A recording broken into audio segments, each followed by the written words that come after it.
Good afternoon, everybody. Welcome to Buffalo Wild Wings in Pikeville, Kentucky for the UPIKE Football Coaches Show. I'm Rick Bentley.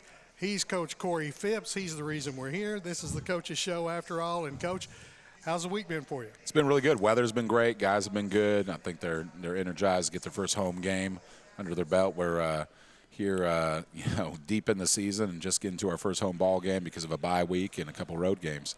That's problematic for us in one sense. Yeah. We need pictures. Yeah. We can't get action pictures. Yeah, that's probably right. Playing 4 hours from home.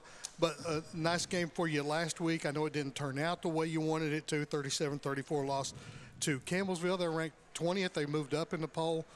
And one of the reasons they moved up in the poll is because they beat us. Yeah. I think they're number 16 in the country, and Georgetown week prior is number 6. So we have definitely scheduled a really good non-conference slate. So we don't want to hide from anybody, and we want to play a few of our in-state rivals. So it's been a good couple weeks. Just haven't ended up on the side of things we'd like to. Third and final Mid-South Conference opponent this week with Cumberland U coming to town. And what do we know about them? Yeah, great football team right now.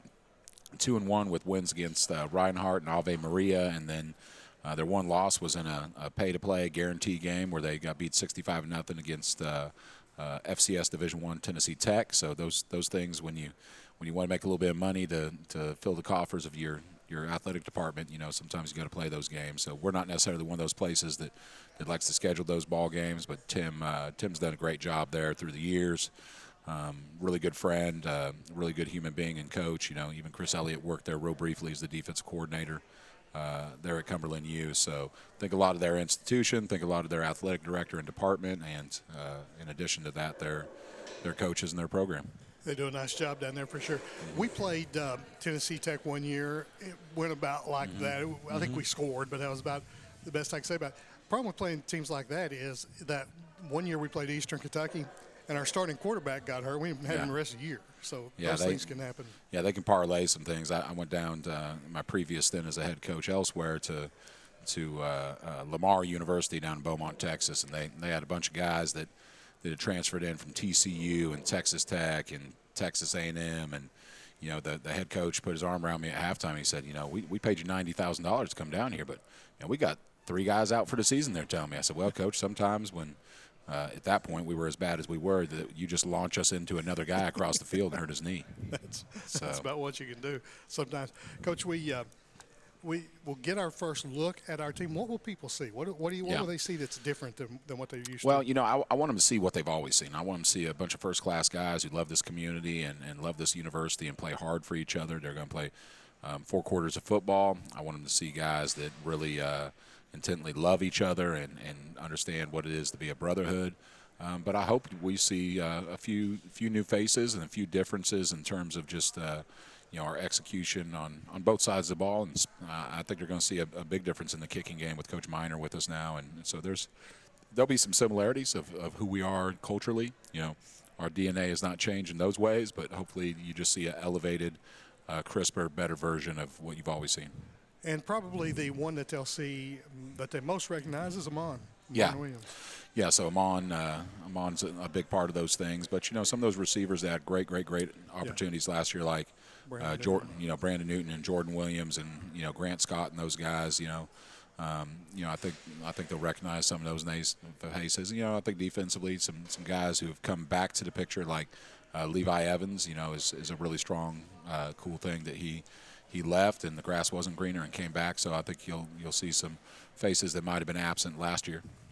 Have some couple of nice kids joining us today, in Jordan Williams and Trevor Carter. So we can get to learn a little bit more about them. Yeah. Jordan Williams, wide receiver, who Southern California product, came here from junior college out there at Mount Sac, and he's done a great job for us and really bought into who we are and what we want to be. Trevor Carter is a local kid, and the way I look at things, being just up the road on 23 from Ironton, Ohio. Great high school program, one of the best in the state of Ohio. And then, he goes off as a, 4-star recruit to University of Cincinnati. Gets there. Division I's not all he thought it was going to be. Ends up here, and now is the second year as a starter for us. So really class act family in both regards, and really class act young men as well.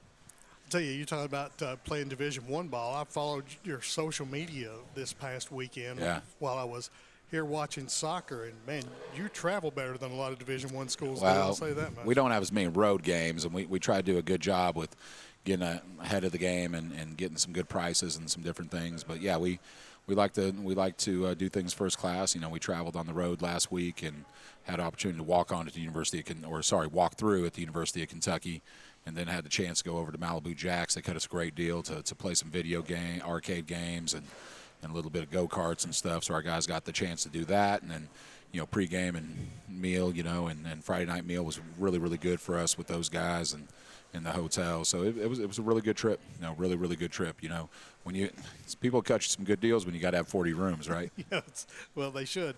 I know that last year when we traveled in the postseason, I was able to go with you for those games, and it was great the entire way. Yeah, it is. You know, in that situation, the host team gets to pick your hotel, so both of them did a really good job with that. Yeah, I thought it went really well. I didn't make the beach, but I thought it went. Yeah, I thought it was pretty nice. Coach, well, last time I saw you in a bikini, you know, you were a little pale. You probably didn't want that anyway. That's for sure. The guys sure didn't want to see me out there running around. A 3-point loss, Coach. Yeah. When you have those, there's just it's like a 1-point loss in basketball. There's so many plays that you look at and say, if that had happened, and if that had happened, or if this had happened. Well, hindsight's 20/20. You know, some people ask me, should he kick the field goal? And last year they would have told me I should have kicked the field goal. So I get it. The armchair quarterback is undefeated in terms of their evaluation of things throughout the history of the game. But for me, when I look back at it, you know, we go in up with some really good plays in the kicking game, really good plays offensive and defensively. We go up 20-9 at half. We come out absolutely flat. We let them get a couple scores. We get a 3-and-out, you know, on offense or have a 3-and-out. We've got to get ourselves back in rhythm. And then we just got in a situation where we ran out of time. And, you know, you can't go on the road against a nationally ranked opponent and make some of the mistakes we made in coverage and allowing some big chunk plays, letting them get to our quarterback, you know, maybe a couple drops. You know, I could pick on any phase of the game in terms of kicking game, offense, defense, and find that one or, you know, two plays that would have resulted in a win, or you can double down on the process of who we want to be, how we want to do things. Now, there's an old movie that old people remember, you know, that I just absolutely hated, and I feel like I'm living in it. And it's Groundhog's Day with Bill Murray, where he woke up and it was the same situation. And I told the guys, I said, here is my evaluation of it. We're right back in the same movie we were in last year, with some tough losses against some really tough opponents, with everything ahead of us. And if you look at the national polls this week, still at 0-2 with 2 losses on the road against good opponents. Somebody's saying, we think you deserve to be receiving votes. Right. So when I look at that, you know, I told the guys, I said, it's like the football gods, the football powers that be out there are begging you to reach your potential. They're begging you to know who you are. And I said, I don't lie awake at night praying that you figure it out. You know, I lie awake just, when are you going to look in the mirror and brush your teeth one morning and say, hey, I'm a dude. Yep. I can get this done. I can do it. I got good news for you, Coach. We have a top 25 poll, so we're not playing a ranked team this week. If it's the top 26 poll, they'd be in there. But, so this is the top team of those of us who get votes, didn't make the poll. They're still pretty good. Yeah, they're a very good ball club, and you know, I think they were 7-3 last year in the Mid-South, and did some really good things, and they're 2-1 right now, and I promise you they'll have a winning record at the end of the year, and they'll be in the conversation in the playoffs. So we open up the first 3 ball games against NAI opponents that could potentially be playoff teams. Sure. So, but I think that bodes well for our confidence down the stretch as we move. This is not Division I football where, you know, I saw after the first week where some teams lost, and it had like a you know, the likelihood of them making the national Division I playoffs, you know, percentage and da-da-da-da. You know, our deal is we just got to get us right, win our conference, go to the playoffs, start winning games again. And at least 1 or 2 of those coaches didn't make it to week 2 because of that. That's Coach, right. The good thing about us is that we're seeing the product of what we're doing, and 2 of the 3 players of the week this week were our guys. Yeah, you know, a kicker and a quarterback. You know, I thought Xavier could have had it 2 weeks in a row. I thought he got slighted the week before. But, I think you look at it, we're not void of talent. We got some guys. Yeah, so that's for sure.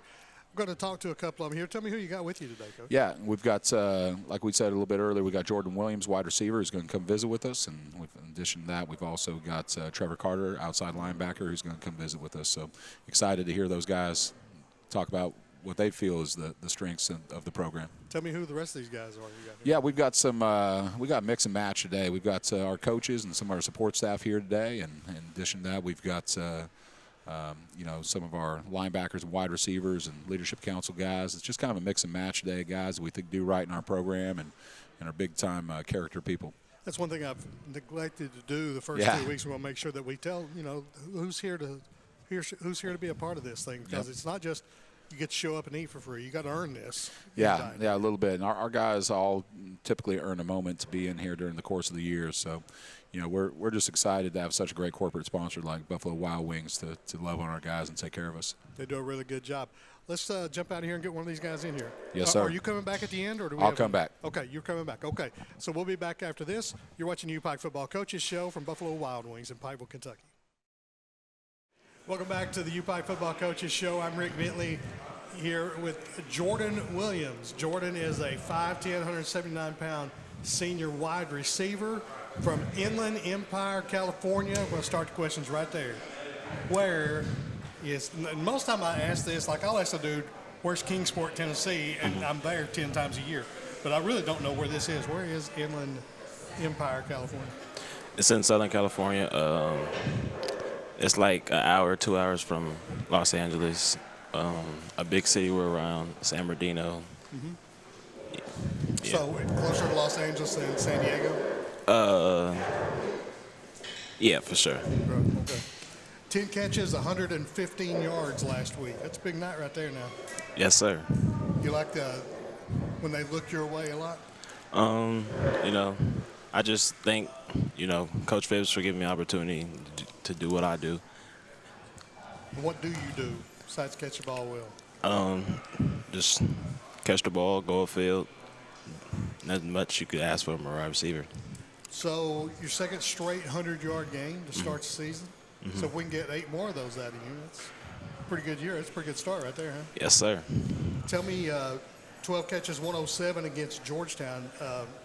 Which one of those did you feel better about, or were you okay with both of them? I'm okay with both of them. What would make everything better is just a win. Gotta finish the game. I appreciate that completely. 22 catches, leads the team, 222 yards, leads the team. Haven't gotten the end zone yet. No, sir. But if that time will happen, won't it? Yes, sir. 70 catches, 720 yards, 5 touchdowns last year. That's a pretty solid year. And here's the thing. Because of the other guys that we had out there, they may not have noticed you as much. But now you're going to have a target on your back with 2 straight 100-yard games. I mean, going into every football game, I feel like I have a target on my back. You just have to be ready for everything. Any of those touchdowns that you remember more than any of the rest, any of them stand out to you? I say the St. Andrews one for sure. After I scored, we had announced that we were a conference championship winners. So, yeah, that was a big time day right there for sure. Yes, sir. Tell me, wide receivers tend to have reputations of being prima donnas. They want the ball all the time. They're always in the quarterback's ear. How much you talking to X in the middle of the game? I just don't talk to X at all. I stay in my lane. He stays in his lane. I just feel like he'll see me once I'm open. If not, just move on to the next play. Well, he's seen you a lot. I mean, 22 catches in 2 games. That's a lot of catches right there. Yes, sir. Well, it's the game plan. We just do what Coach Phibbs asks us to do, and that's what happens. That's a really nice start to the season. That's for sure. You also last year returned some kicks. And 20.5 yards per average would tend to lead me to believe that you should be returning more kicks, but you only had about 4 or 5. How did that happen? They just wanted me to try the kickoff return on last year. It worked a couple games, but I started to play more on offense, so have to have fresh legs for offense instead of special teams. So, yeah. Tell me what tell me about catching a kickoff. How does that go? Because I know those balls tend to have certain spins on them and that sort of thing. You have to be able to see what's coming to you. How does that work? I feel like catching a kickoff, I feel like those are pretty much easier than at least catching a punt. Because in high school, I used to catch punts. Yeah, those is for sure something else. So it's a different Yeah. way of going about those things. Right? Yeah, because at least on kickoff, you have they're coming from at least 50 yards, 40 yards away. You got some time, and you got 10 other blockers right in front of you. And then on punt, your gunners don't really always get the block, so, them 2 extra people might be in your face. So let's get off the football field for just a minute here. Academic all-conference in the classroom, what does that mean to you? A lot, because, school comes first a lot. When school comes first, you got to be a student athlete, and then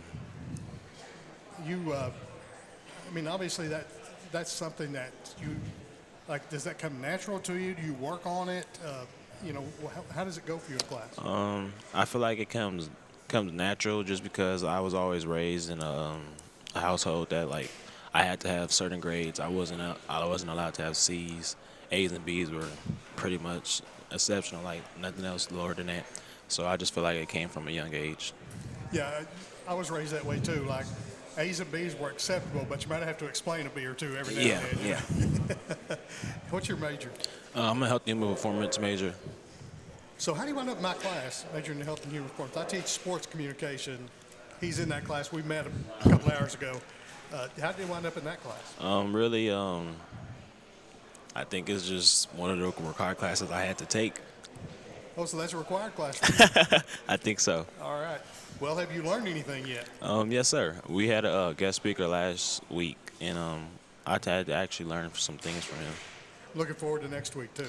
Yes, sir. Coach Clifton Williams is going to be in my class next week to talk to these guys, and I think you're going to love that guy. I really do. I think you're going to really enjoy hearing his story and how he got here and the places that he's been, and I think you're really going to like talking to him. Mm-hmm. It'll be a guy that the next time you see him on campus, you'll go and say hello to him. I guarantee you that. Yes, sir. Tell me what you want to be when you grow up. Well, after my career, I just want to be a football coach, office coordinator. I got to start somewhere, but I at least want to start be at the college level, NFL level, like in the big leagues. Yeah. So you want to start here and move up, then, huh? Start anywhere. I'm pretty much I have to start somewhere low. Got to start from the ground up. So my last question to you off the field is this: when you go home, why do you tell people about Pikeville? Because there can't be anybody there who's heard of Pikeville. So what do you tell them about it? Well, my parents actually came out here last year, so they seen. My mom first came out here when I first came out school here for the little orientation. So she seen it was a rude awakening from California to Pikeville for sure. But you get used to it. The people I met, the people I'm surrounded around, it makes me feel like home. So, yeah.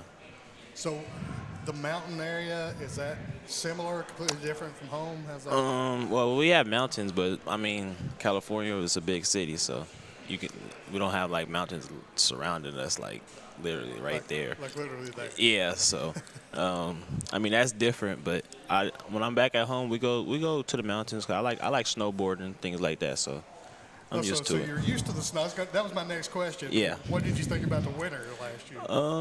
Well, that's different because we don't get real snow. When we go snowboarding, it's pretty much fake snow, so it's not real snow. But yeah. So here's something that you probably don't know. Remember that record book I handed you earlier today? I took my 47-page football record book and showed them to class. I don't know if it made it to you. Yeah, I did take a couple. I did take a look. I did see a couple looks. Well, 92 catches, which is what you've got in your career so far. That's 10th on the all-time receiving list. Mm-hmm. So you're moving up the list, even though it's only your second year here. Well, I plan to be top 5 by the time my time is up. I like that out of you. Not many players have 1,000 receiving yards here. Mm-hmm. I think there's about 8. There's not many with 100 catches. You're well on your way to both of those. Yes, sir. And now we just got to get you in the end zone. So I want to talk to X. X was one of my students, too. I'm going to talk to him about getting you in the end zone. Okay, thank you. I really appreciate that because, Well, time will come. Time will It come. will. Time will come. It for sure will. For one thing, your running mate out there, Brandon Newton, he's in the end zone a lot. Yeah. So you're getting him down there, and Oh, he's yeah. getting the payoff right there, right? You know, it happens that way. That's- In this game, you know, it's a team game, you know. So, What's your favorite thing about Pikeville? my favorite thing about Pikeville, I say, Besides that you get to play football, what's your favorite thing about Pikeville? just like the connection, like with the teachers, the administrators, like just everybody. They just connect with you. They make you feel like family. How often you do Fist Bump Friday? I mean, we have different groups that go on like every other Friday, but my group started off the year. I'm pretty sure we're gonna have to go again another time this year. You enjoy that? Yeah, because the kids make us feel like we're superstars. Make us feel like yeah. That's good. You need to feel that way. Yes, sir. All right. Tell me about Trevor Carter. What you got on him? Trevor Carter. any He's dirt?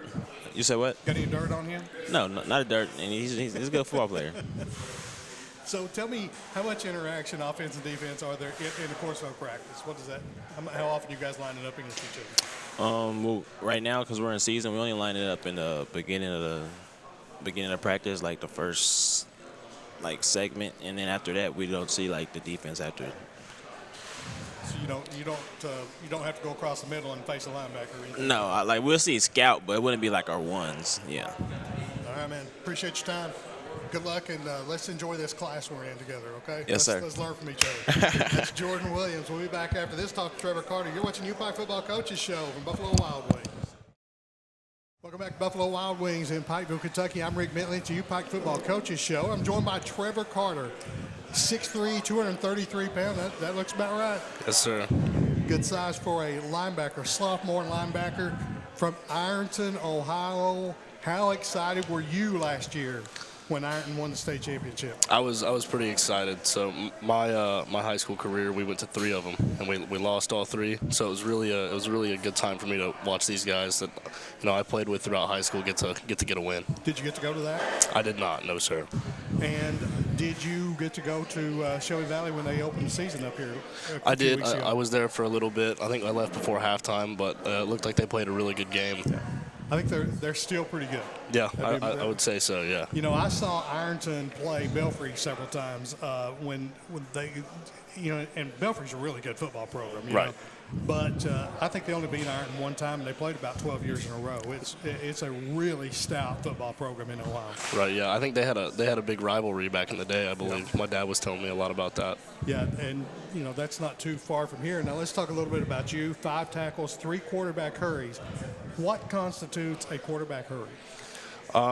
Quarterback hurry is when we're sent on a blitz for linebackers and we rush the quarterback to make a throw maybe that he didn't want to make, or kind of make him make a decision early. Do that, but not get to him in time to get a sack. Right, yes, sir. Okay. So you have 3 of those, and I think all those came against Georgetown, so you must have been in the backfield quite a bit that day. I did. I blitzed a lot that game. They were passing the ball quite a bit, so I was sent into rush a lot. Now I see that on the depth chart, you're an outside linebacker. Explain to us the difference in what your different responsibilities are from an inside linebacker. Right, so inside linebackers are usually taking care of the middle gaps. The outside guys are dropping into pass coverage more, sometimes over in the flats in the curl area, and setting the edge on run plays to turn it back up into the middle where all the mess is. So you don't necessarily get in the backfield a tremendous amount, typically as an outside backer. Right, yeah, and unless we're sent on blitzes and stuff, we're kind of meant to set the edge and turn everything back up to the middle where everyone else is. So last year, 52 tackles. Yes, sir. That's quite a few. Not bad. Not bad. For a freshman, that's a lot. Yes, sir. And 27 of them were solos. So that means that you're able to take care of yourself out there at that position, and it says a lot about what you do out there on the field, right? Yes, sir. I try my best. I try to make plays when there's plays to be made.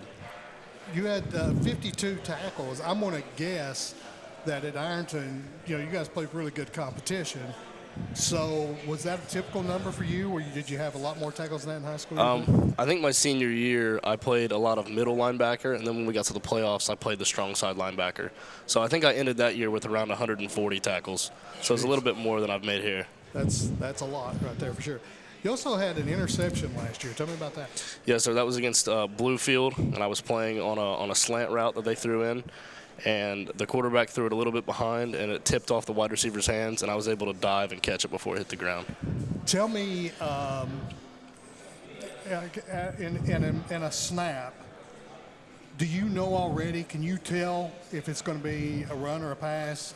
Do you have to see how it develops? How's that work?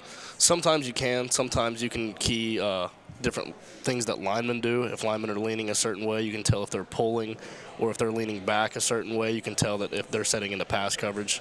And then at other times, like if they're leaning forward, you can tell if it's a run play. And also watching a lot of film, like on teams that we play, you can tell by formations what they like to run out of certain formation or if they like to pass out of a certain. And are you able to pick those up on your own? Do your coaches telling you that, or do you just know? Sometimes we can pick them up on our own. We like to communicate. We've got a great linebacking core. So we communicate with each other and with the rest of the team about what it might be. You absolutely do have a great linebacking core, guys like Naj and some of those guys. And I was told last week that Naj may not be the loudest person in the linebacker meetings, and that's hard for me to imagine. Yeah, Naj is a very vocal leader, but we've got guys like Levi. He's a great vocal leader as well, and I would like to consider myself to be a vocal leader.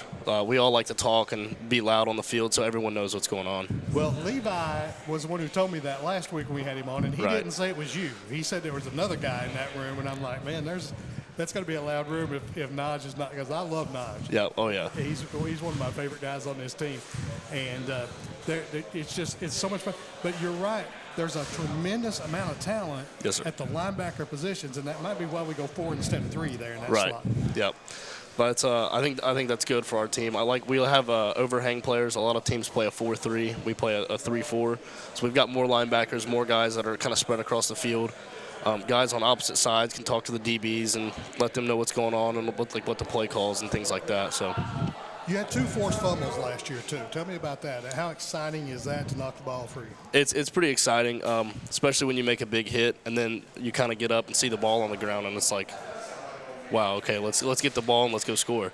Do you remember, did we recover those or did the opponent? I believe we recovered both of them. Both of them? I know one was against Faulkner, so that was big, and then one was against KCU.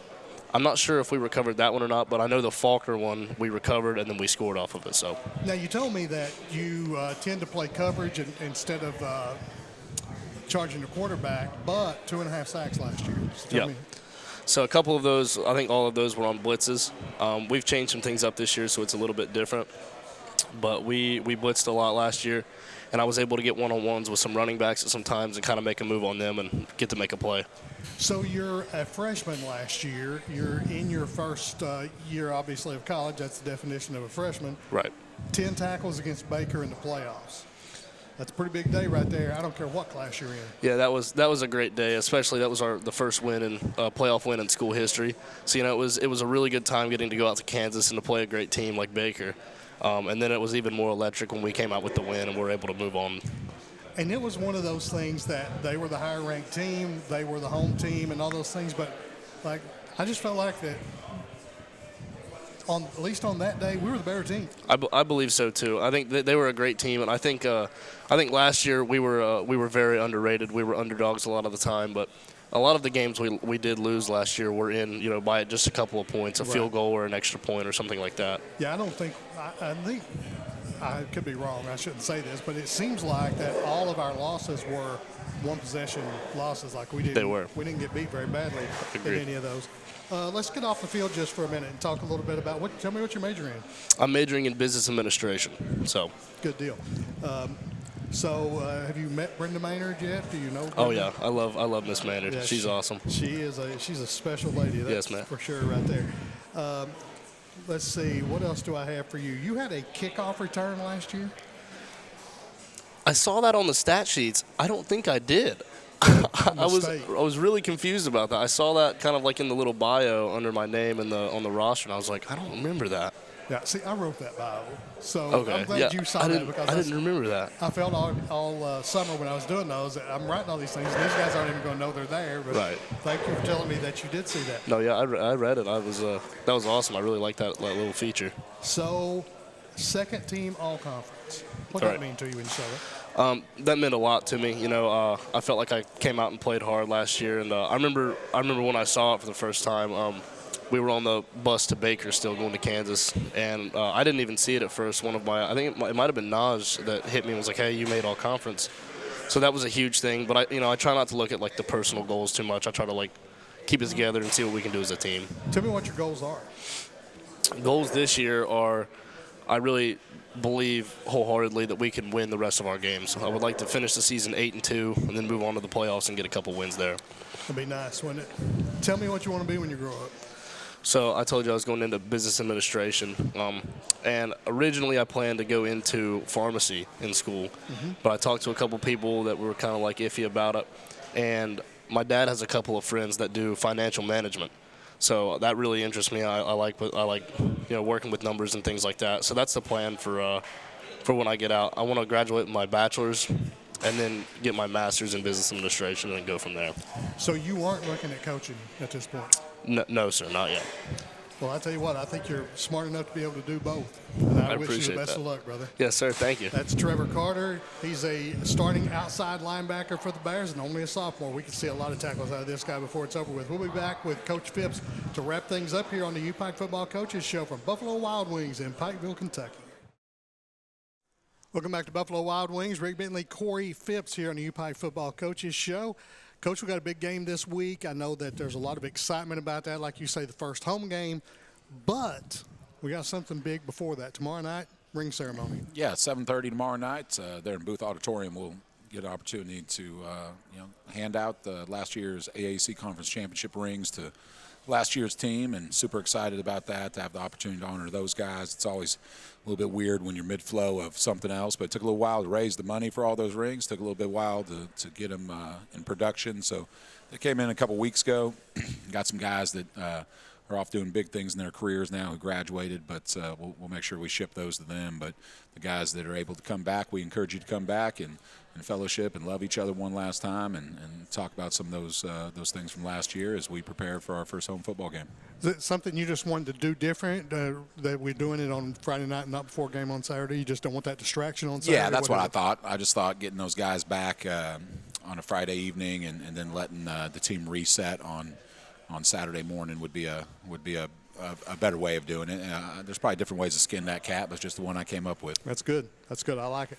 How many of the guys, the seniors, you think are going to come back for that? Yeah, I don't know. We still have some guys getting back to us. There's a couple guys that didn't think they were going to make it are coming back. So, it's I'm not quite sure about some of those pieces. I was going to double check this afternoon before we go to practice, but a good bit, and it's going to be a really cool event. We'll kind of have some desserts and cookies and cake and some coffee and drinks, and have an opportunity to fellowship a little bit for a few minutes and catch up with some guys that have been out of the program for a few months, and then we'll talk a little bit about last year's team, and then we'll talk a little bit about the opportunity to hand those out and just kind of spend some time together. Shouldn't take too long, about an hour, I bet. Trying to make that a tradition.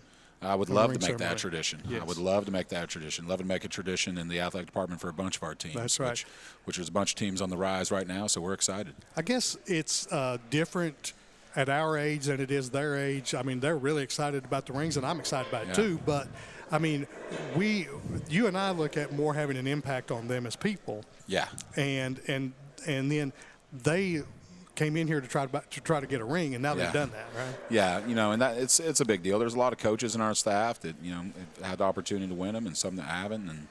And to me, you're not walking into church with that big old gaudy thing on your hand on Sunday morning. But it is something that sits on your desk, and as you spin around on a bad day, one of these guys, he's running a business or he's the CFO of a company, he'll spin his office chair around to grab a Post-it note on the credenza, and he'll see that thing and go, you know what? Those were my people. That was my community. That was my moment. When I see those rings, and I've been blessed, I've got a few of those, Coach. When I see those rings, that's what I think about. Yeah. Who was I there with? Yeah. Who was a part of that when we won that championship? Yeah, there's a lot of those things you think about. Right now, I'm thinking about how all the good people that helped us raise the money for that too. So there's something about those guys that earned it, and then those guys that helped us buy it. Well, I'm thinking about getting some food. So Absolutely. What's your wing flavor of choice today? Right this year, it's been Asian zing. Oh, there you go. Before that, I was a Caribbean jerk, which is typical of me, I would say, and then the Thai curry. But this year, I'm kind of locked in on that Asian. I was only drums, extra crispy Thai curry guy today. There you go. I like the Thai curry. I like that a lot. So 6 o'clock on Saturday. 6 o'clock on Saturday. Excited to get the Phoenix here and have an opportunity to get a win. You know, they were the Bulldogs Yes. for a long time, and they had a Phoenix on their helmets. Yeah. And there was a lot of discussion. What the heck is that all about? And So- then they explained it to us. Yeah. And it made perfect sense. Yeah. So as the Civil War progressed, it's a very old campus. You know, the original campus was burned to the ground during the Civil War, and they rose again like the phoenix from the ashes. And there's also a great story about a very historic college football story in the fact that they lost the largest margin of victory or lopsidedness in the history of college football. Georgia Tech. They played Georgia Tech. Was it 1913? I think it's something a long time ago. It was 1913. You know, I guess it was in and around World War I. They had a contract to play Georgia Tech. That's back when colleges just played colleges. You know, they were all about the same size. And so Georgia Tech had a pretty good team that year, and they were getting ready to play them. And somebody said, hey, you know, they're not playing football this year. And they said, what do you mean? We got a contract, and they're going to have to pay out some money. And it was during a very bad economic time in the United States. So a bunch of guys had just come back from World War I, and they said, well, we played in college. They were all law students there at their law school. And they said, well, we'll go play it so you don't have to spend that money. So they go down there. They play Georgia Tech. They're getting beat 223-0 or something crazy. And, you know, the greatest story that came out of that I heard from a reporter from the the Atlanta Journal-Constitution? Yeah. He called me about another article on another school I was coaching at on a crazy scored game. And he said the greatest story coming out of that game, though, was there was a kid a man who had been in law school, been in the war. He had come home, and he was standing on the Georgia Tech sideline. And the coach said, son, are you okay? You're on the wrong sideline. He says, nah, Coach, I know exactly where I am. If I go back over there, they'll put me back in. So he knew what he was doing. So that's my favorite story about that game. But that was a long time ago. That was a long time ago. I'm going to guess the other story that guy was calling you about was 92-85, if I believe that score. Yeah, 95-89, which he said, you know, you had to go back to Georgia Tech to find a larger score. Now, our score was combined. It wasn't singular. But, yeah, that's what that was about. We played our last game that day, and you guys were playing as we were – and then we had to go to basketball. Mm-hmm. And, Coach, listen, there was as much people paying attention to that score as there was paying attention to the basketball game that was going on there. Yeah, it was many moons ago. That was 2011 when, you know, and it's funny, you know, our quarterback last year, Lee Kirkland, broke a record, and somebody said, he's about to break a record from 2011. I said, yeah, that's Josh Hollingsworth's record. I coached him, too. Let him break it. That's right. So. And you know what? I guess Josh probably would think, you know what? Yeah. Let him break it. Yeah, Josh never, you know, I say, Lee, you know, some of the guys we've had were never a better person, but Josh falls in that category. Definitely. We've definitely had some good ones. Coach, let's get us a win on Saturday. Yes, sir. We appreciate you guys. Come see us Saturday, 6 o'clock. We look forward to playing for you. Come on out on Friday night. Coach might give you a ring. You never know. At least a cookie. We'll be back next week right here from Buffalo Wild Wings. I'm Rick Bentley for Coach Corey Phipps. Also want to thank Trevor and Jordan for joining us today. And until next week, I'm Rick Bentley. You've been watching the UPIKE Football Coaches Show from Buffalo Wild Wings.